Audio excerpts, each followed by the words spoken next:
Olá, meus queridos, tudo bem? Quem já não ouviu falar da história de Daniel na cova dos leões? Hoje nós vamos estudar esse capítulo 6 do livro de Daniel. Vamos dar uma olhadinha comigo? Bom, algumas coisas aconteceram, né? Daniel já está um pouquinho avançado de idade aí, né?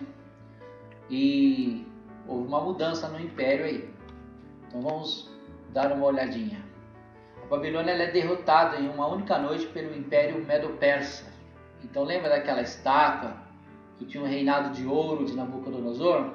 Pois é, agora já passou para a segunda fase, né? Que é aquela parte de prata que o governo Medo-Persa toma a Babilônia e começa a governar. E o rei muda. Agora já não é mais Nabucodonosor, né, babilônico, agora é um Medo-Persa, é Dario. O rei Dario começa a governar agora nesse lugar chamado Babilônia. Fora o território, o vasto território que eles conseguiram estender o território deles até a Índia. Foi algo realmente muito grande. Então Dario foi um rei conquistador mesmo. E Babilônia foi conquistada e ele começa a governar de lá. E ele, nesse versículo que nós vamos ler aqui junto, vamos ver aqui, versículo 1. E pareceu bem a Dario constituir sobre o reino 120 príncipes, que estivesse sobre todo o reino, e sobre ele 3 presidentes, dos quais Daniel era um. Olha só que interessante. O governo foi tomado por esse novo império, por Dario, e ele organizou de uma forma hierárquica muito interessante. Ele organizou em conselheiros, governadores e prefeitos, 120 sátrapas, que são os legisladores, e 3 presidentes, no qual, nesse alto escalão aí, um deles era Daniel.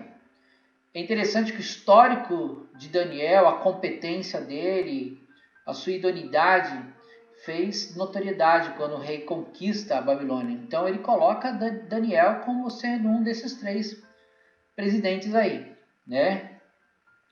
E olha só o versículo 3. Então o mesmo Daniel sobrepujou a esses presidentes e príncipes, porque nele havia um espírito excelente, e o rei pensava constituí-lo sobre todo o reino. Olha só. Já havia um zum que Daniel ia ser o segundo homem. Lembra da história lá do Egito, lá com José? Então o negócio estava caminhando para esse lado aí. Olha o versículo 4. Então os presidentes e os príncipes procuravam achar ocasião contra Daniel. Então os invejosos já estavam conspirando contra ele, né? Conhece aquele ditado que a inveja mata? Os conspiradores, através de inveja, eles podem fazer coisas muito ruins, não é verdade? Então, procuravam achar ocasião contra Daniel a respeito do reino, mas não podiam achar ocasião ou culpa alguma, porque ele era fiel e não achavam nele nenhum erro nem culpa. Então eles bolaram uma coisa, olha só o versículo 5. Então esses homens disseram: nunca acharemos ocasião alguma contra este Daniel, se não a acharmos contra ele na lei do seu Deus. Porque Daniel ele tinha uma primícia, né? Ele obedecia o rei e a Deus, ele era fiel.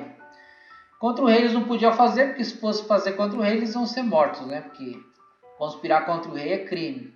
Então eles conspiraram contra Deus e Daniel.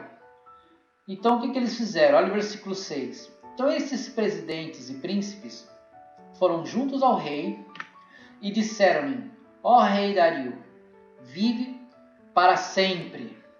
Todos os presidentes do reino, os capitães e príncipes, conselheiros e governadores concordaram em promulgar um edito real e confirmar a proibição de qualquer que, por espaço de 30 dias, fizer uma petição a qualquer deus ou a qualquer homem, e não a ti, ó rei, seja lançado na cova dos leões.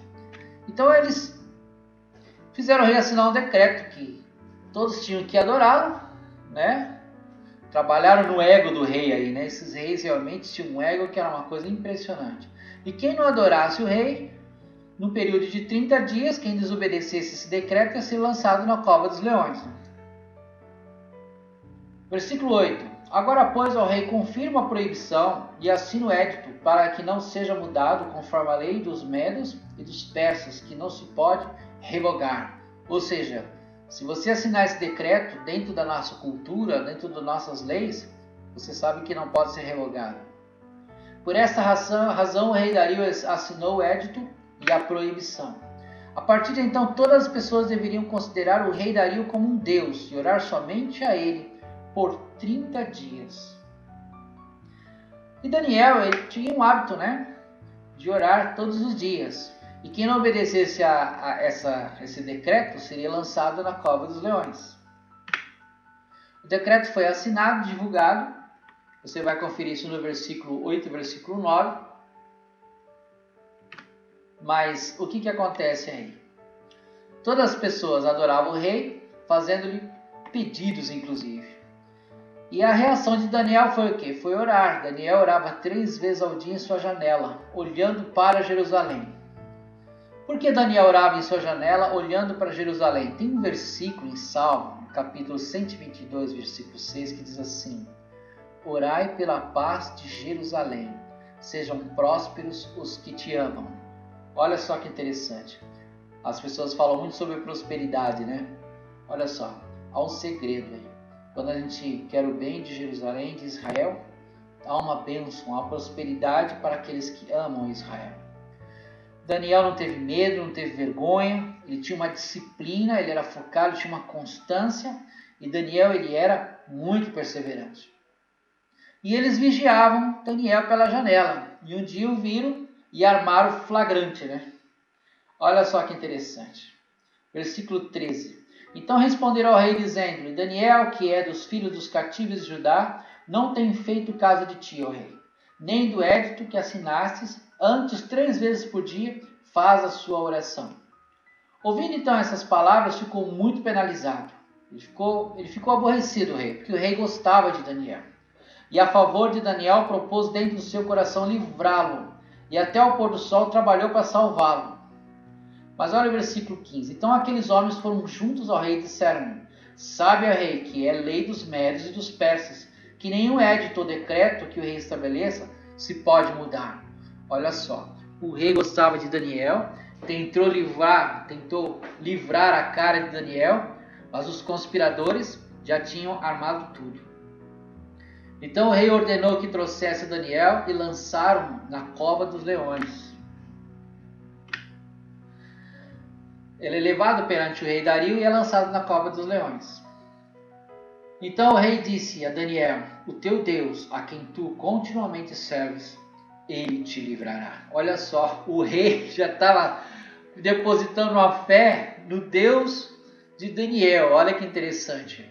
Era a única esperança que ele tinha para livrar a cara de Daniel, é crer no Deus de Daniel. Porque ele mesmo sendo rei, tendo toda a autoridade que ele tinha do império, sendo aquele conquistador tão grande, ele não pôde livrar a cara de Daniel por causa da lei, por causa daquilo que ele promulgou. Então o rei se dirigiu para o seu palácio e passou a noite em jejum, e não deixou trazer à sua presença instrumento de música, e fugiu dele o sono. Ele ficou tão atormentado com essa história que ele não quis saber de nada. Ele ficou sem comer e passou a noite inteira acordado. E Daniel foi lançado na cova dos leões, porque era um método muito terrível, né, de matar as pessoas, né? Os leões realmente as despedaçavam. A gente às vezes vai no zoológico e a gente vê o leão, quando ele dá aquele rugido, a gente quer dá até um passo para trás, né? É algo realmente assustador. Agora imagine você ser jogado num lugar desse, cheio de leões famintos. Eles deixavam os leões sem comer por vários dias, né? E jogaram Daniel na cova dos leões. E Dario desejava que Deus o salvasse, né? Como nós lemos no versículo 16. Tinha fé nisso, porque ele não podia fazer mais nada. Daniel passou a noite inteira com os leões, né? O rei Dario não conseguiu comer nem dormir naquela noite. Mas os leões tiveram que dormir sem comer. Por quê? Porque Daniel não teve medo dos leões. Porque ele não estava sozinho. O Salmo 34, 7 diz assim: O anjo do Senhor acampa-se ao redor dos que o temem e os livra. Sede sóbrios e vigilantes. O diabo, vosso adversário, ande de redor como um leão que ruge procurando alguém para devorar. Veja, o diabo ele anda em derredor, mas ele não é o leão. O leão, a gente sabe quem é, né? É Jesus. Ele é chamado leão da tribo de Judá. E pela manhã bem cedo, o rei Dario vai à porta da cova, né? E ele chega lá, no versículo 20. Chegando-se à cova, chamou por Daniel com voz triste e disse o rei a Daniel: Daniel, servo do Deus vivo, dar-se-ia o caso que o teu Deus, a quem tu continuamente serves, tenha podido livrar-te dos leões. Olha só que coisa, né? Versículo 21. Então Daniel falou ao rei: Ó rei, vive para sempre. O meu Deus enviou o seu anjo e fechou a boca dos leões para que não me fizessem dano, porque foi achada em mim inocência diante dele. E também contra ti, ó rei, não tenho cometido delito algum. Que coisa, né? Então o rei muito se alegrou em si, mesmo, e mandou tirar a Daniel da cova. Assim foi tirado Daniel da cova, e nenhum dano se achou nele, porque creram no seu Deus. Versículo 24. E ordenou o rei, e foram trazidos aqueles homens que tinham acusado a Daniel, e foram lançados na cova dos leões. Eles, seus filhos e suas mulheres. Olha só, o negócio foi pesado, hein? E ainda não tinham chegado ao fundo da cova quando os leões se apoderaram deles e lhes esmigalharam todos os seus ossos. Meu Deus. Versículo 25. Então o rei escreve outro decreto a todos os povos, nações e línguas que moram em todas as terras. A paz vos seja multiplicada.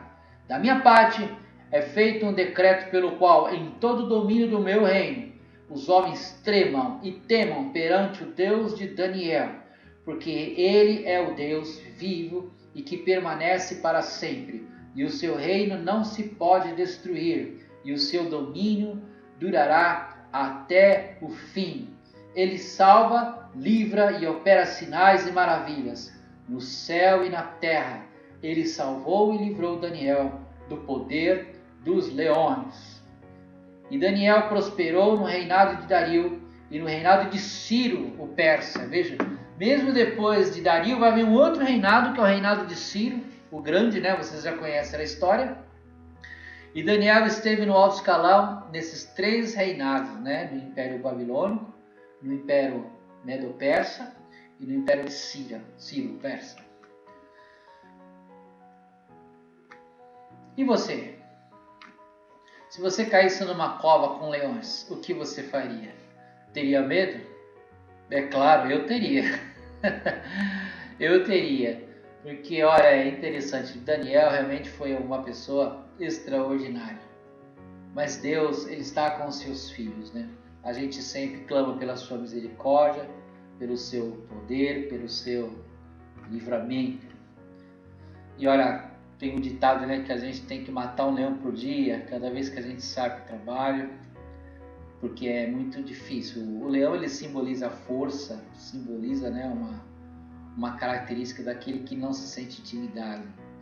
Nós estamos enfrentando muitos leões hoje em dia, né? E você, qual que é o leão que você tem enfrentado? É o leão financeiro? É o leão dos problemas de relacionamento? É os leões dos problemas com a empresa? Né? Hoje tem surgido muitos leões para a gente, que nos ameaçam. Então, o conselho que nós podemos ter é o que Daniel fez, né? Viver em oração, ser fiel a Deus, não ter medo, ser disciplinado, ter compromisso, cuidado com o pecado e nunca ter vergonha de servir a Deus. Não espere cair na cova para orar. Nós temos que orar todos os dias. Amém, meus queridos? Semana que vem eu quero começar a estudar algumas coisas sobre as profecias de Daniel. É um tema muito interessante, muito edificante, e é muito legal a gente conhecer todas essas coisas da história de Israel, os livramentos, como Deus sempre esteve presente e se manifestou Mesmo nos impérios mais poderosos, Deus sempre esteve ali presente, mostrando, se revelando que Ele é o grande e poderoso Deus. Muito obrigado. Deus abençoe os irmãos.